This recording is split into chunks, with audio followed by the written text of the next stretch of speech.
What's going on, y'all? 805 Just here, just 805, representing the 8, the 0, the 5, Ventura County to the world, to the planet, to the universe. Hope y'all are having a good week so far. Happy Wednesday, happy hump day. We are halfway to Friday, halfway to the weekend, y'all. Last night, I'm sure a lot of y'all tuned in. Maybe some of y'all didn't. We'll get into that. But last night, the vice presidential debate between Tim Walz and JD Vance. Of course, Tim Walz is Kamala Harris's VP of choice, and JD Vance is Donald Trump's VP of choice. They had their first debate. I believe it was on CBS News, if I'm not mistaken. I want to say it was CBS News, and then streaming elsewhere. Of course, very interesting. I watched it with my wife. Matter of fact, watched it with my wife and our daughter. We were all sitting in the living room, just hanging out, enjoying our Tuesday evening, Tuesday night.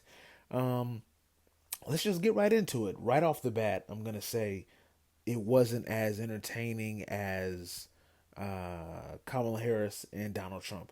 Now, that doesn't mean these guys don't have dynamic personalities or anything like that. I just think there is a little bit less mudslinging. I mean, I'm not. It may sound shallow, but look, that's what I tune in to this for. I want to see these people going back and forth, roasting each other, just having a political battle. Because y'all know me, I've said it a million times, and I'll probably say it a million times more. I'm not even really into politics like that. Like, politics are not that entertaining to me. Like, that's not my thing. Y'all know me, I'm into sports, movies, old school stuff, a few things here and there, but politics is not something that, kind of gets me out of bed in the morning. But like I've said before, we are in a election year. So this is a trending topic. This is a topic conversation, water cooler convo material. So I got to talk about it. And I love sharing my thoughts and my POV, my point of view on it. So I will continue to do that. But, once the president is voted into office and we know who our next president is, it's probably going to be a wrap on politics until, maybe something crazy happens, or, until, 4 years from now, our next election. But anyway, yeah, right off the bat, it was kind of boring. It was kind of had a lull to it. It was humming along, but not very eventful. And I think a lot of people felt that same way. I really don't think the ratings are going to be as high as they were for Kamala Harris and Trump. I even was on Twitter during the debate, and I saw a lot of people saying, they had changed the channel and they had, put on something else or put on another show to binge watch or something. So I wouldn't be surprised if a lot of the nation felt that way. Like I said, it was a, typical political, debate. It was similar to the presidential debate between Kamala and Trump. The only difference was it was less eventful. Both of these guys don't have the most boisterous of voices. Not that they can't speak, but they're just not a whole lot of fluctuating. They talk at a very even tone. Both of the individuals. They did have their moments where they went back and forth. Matter of fact, I think I have a clip here. I'll go ahead and play that, and y'all could let me know what you think. Oh, that this one is troubling to me, and I say that because I think we need to tell the story. Donald Trump refused to acknowledge this. And the fact is that I don't think we can be the frog in the pot and let the boiling water go up. He was very clear. I mean, he lost this election, and he said he didn't. 140 police officers were beaten at the Capitol that day, some with the American flag. Several later died. And it wasn't just in there. In Minnesota, a group gathered on the state capitol grounds in St. Paul and said, "We're marching to the governor's residence, and there may be casualties." The only person there was my son and his dog, who was rushed out crying by state police. That issue, and Mike Pence standing there as they were chanting, "Hang Mike Pence." Mike Pence made the right decision. So, Senator, it was adjudicated over and over and over. I worked with kids long enough to know, and I said as a football coach, sometimes you really want to win, but the democracy is bigger than winning an election. You shake hands, and then you try and do everything you can to help the other side win.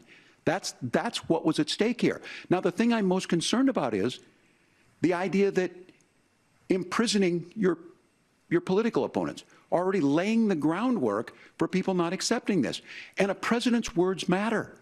A president's words matter.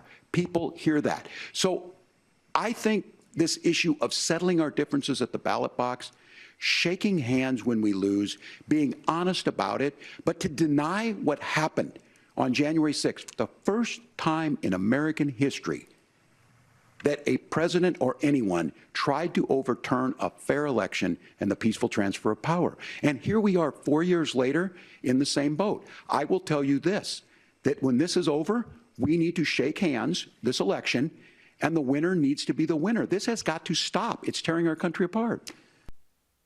All right, and there was the clip. In the comments below, you can let me know what you think of that statement there. For me, like I said before, I don't have a horse in the race. I'm not, I don't have a horse in the race. I'm not saying that I'm supporting one or the other. I'm in the middle. I'm like the moderators. That is one thing I did find interesting about this debate. The moderators, and they were like this in the last one as well, but the moderators, they weren't messing around. They, at a certain point, JD Vance and I think even Tim Walz went over their time and they just cut the mics. They turned the microphones off, and you can hear them in the background. In news and in broadcasting, we call that NATS, and that's short for natural sound, meaning the mic is just picking up whatever's going on in the room. And that's what happened. You could hear their voices in the background, but the mics that they were wearing weren't hot. And even one of the moderators said to the guys, "Hey, fellas, just so you know, you're talking right now, but we have turned the mics off. You both are past your time. Let's move on to the next subject. Let's move on to the next topic." So they did that a lot. I don't know. I have to look into it, do my research, hit Google sometime today to find out if there's going to be another debate between the two potential vice presidents.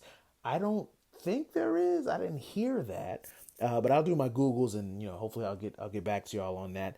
But just based off the entertainment factor, based off of the flow of this debate, I don't think any of the networks would be incentivized to do another one because it wasn't entertaining. It was just kind of this is my point, this is your point, all right, your turn, my turn, and that was it. I think Kamala and Trump, they have a lot more, not invested, but they're the ones running to be president. They're the ones to be the head of the entire country. So they have a lot more digs and angles they can go at each other about.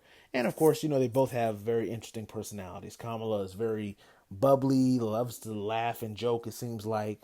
Very outgoing personality. Trump, very outgoing as well. Loves to talk, loves to hear himself talk.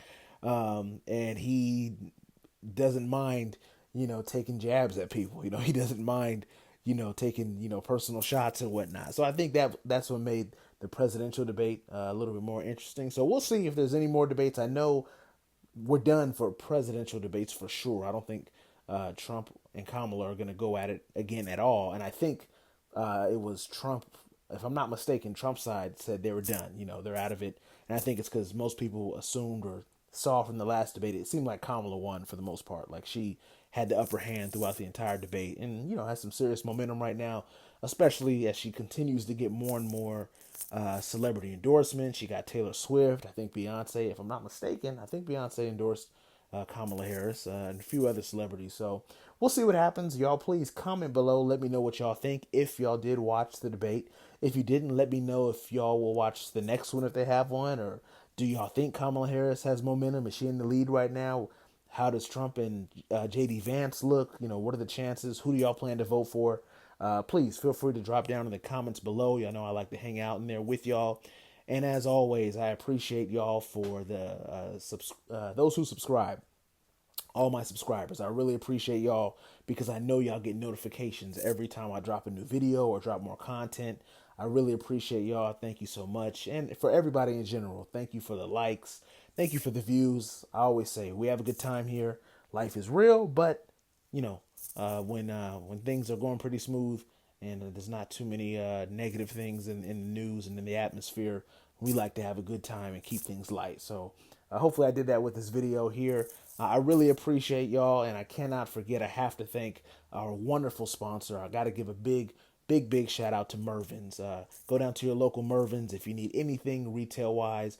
They've got clothing, they got kids stuff, they got towels, things you need for your bathroom, living room. They've even got jewelry. So go down to your local Mervyn's, tell them 805 just sent you, and y'all report back to me. Let me know, what did they say when y'all went to Mervyn's? I'm curious. If y'all need a discount code, let me know. But shout out to Mervyn's. We appreciate our wonderful sponsors. And y'all have a wonderful rest of your Wednesday and a good rest of the week. And I'll see y'all soon. Peace. Peace.